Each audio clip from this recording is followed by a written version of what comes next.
Bonjour et bienvenue à tous.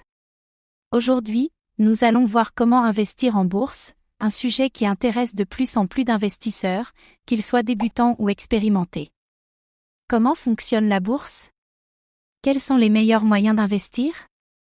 Quels risques faut-il connaître? Investir en bourse peut être une excellente stratégie pour faire fructifier son capital, mais encore faut-il bien comprendre les règles du jeu. Comme toujours, faites vos propres recherches avant d'investir. La bourse comporte des risques, et il est essentiel d'avoir une bonne stratégie. Dans cette vidéo, nous allons découvrir qu'est-ce que la bourse et comment elle fonctionne, les différentes manières d'investir en bourse, comment choisir les bonnes actions et ETF, les stratégies d'investissement pour limiter les risques, les erreurs à éviter quand on débute. Restez bien jusqu'à la fin, car un bon investissement commence par une bonne préparation.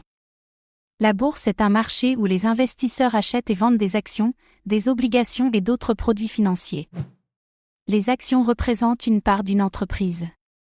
Quand vous achetez une action, vous devenez actionnaire de l'entreprise.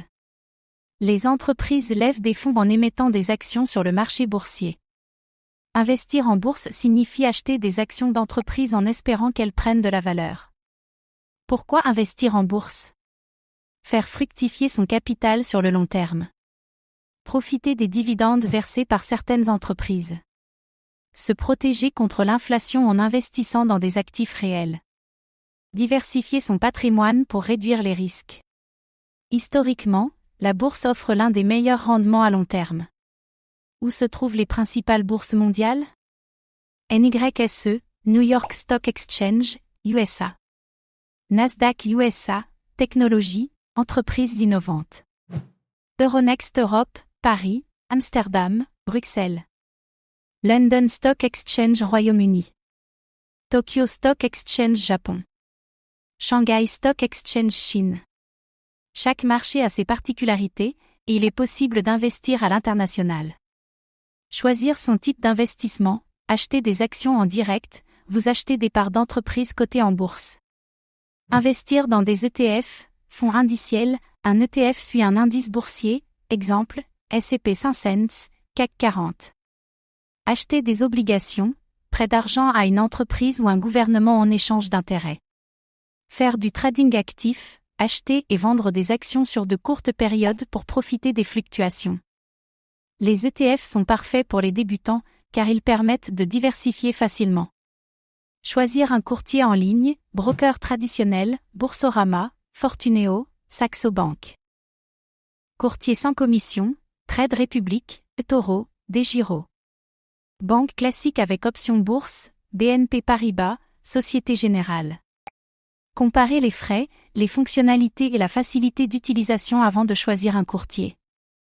Ouvrir un compte boursier adapté, compte titre ordinaire, CTO, pour investir sur toutes les actions et ETF du monde entier. Plan d'épargne en actions, PEA France, fiscalité avantageuse, mais limitée aux actions européennes. Compte de retraite, PER, 401K, aux USA, investissement à long terme avec des avantages fiscaux. Le PEA est idéal en France pour bénéficier d'une fiscalité optimisée. Déposez des fonds et commencez à investir. Une fois votre compte ouvert, vous pouvez y déposer de l'argent. Achetez vos premières actions ou ETF en fonction de votre stratégie. Il vaut mieux commencer petit et apprendre progressivement. Investir dans des actions individuelles, les actions de croissance, Tesla, Amazon, Apple, fort potentiel mais plus risqué.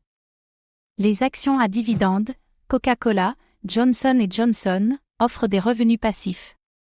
Les actions défensives, entreprises stables comme Nestlé, Procter & Gamble.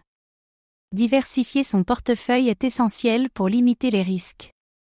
Les ETF, investir simplement et efficacement, ETF S&P 500, exemple, Vanguard VOO, iShares IVV, suit les 500 plus grandes entreprises américaines.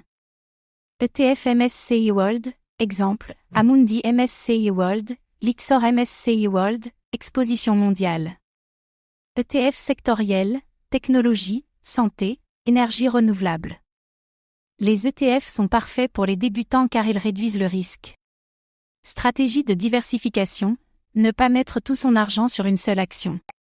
Répartir entre plusieurs secteurs et régions. Pensez à l'investissement long terme plutôt que le court terme.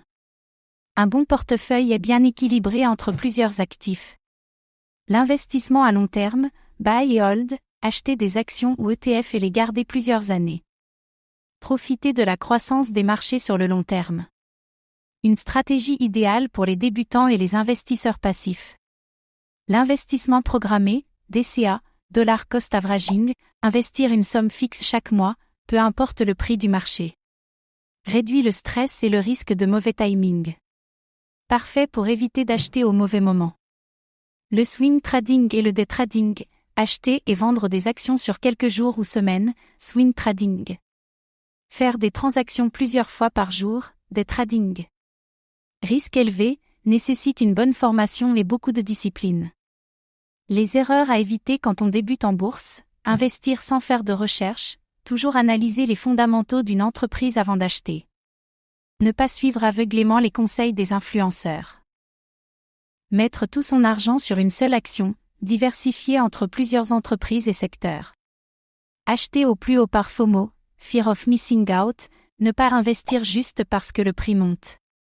Vendre trop vite après une baisse, la bourse fluctue, il faut savoir être patient et investir sur le long terme. Investir en bourse est une excellente manière de faire fructifier son capital, mais il faut s'y préparer. Commencez avec des ETF pour minimiser les risques. Investir régulièrement avec la méthode DCA. Évitez les erreurs classiques des débutants. Avez-vous déjà investi en bourse? Quelle est votre stratégie? Partagez votre expérience en commentaire. Merci d'avoir regardé cette vidéo. Abonnez-vous et activez la cloche pour ne rien manquer des dernières actualités financières.